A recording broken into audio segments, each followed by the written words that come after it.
You ask Tiger to solve. This deals with linear equations with one unknown.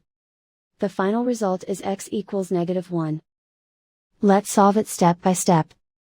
Simplify the expression. Expand the parentheses. Multiply the coefficients. Simplify the arithmetic.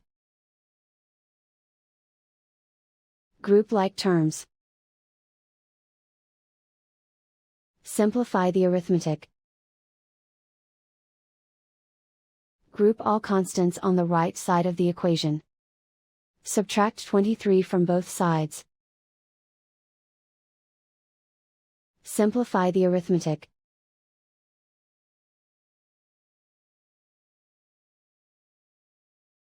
Isolate the x. Divide both sides by 8. Simplify the fraction.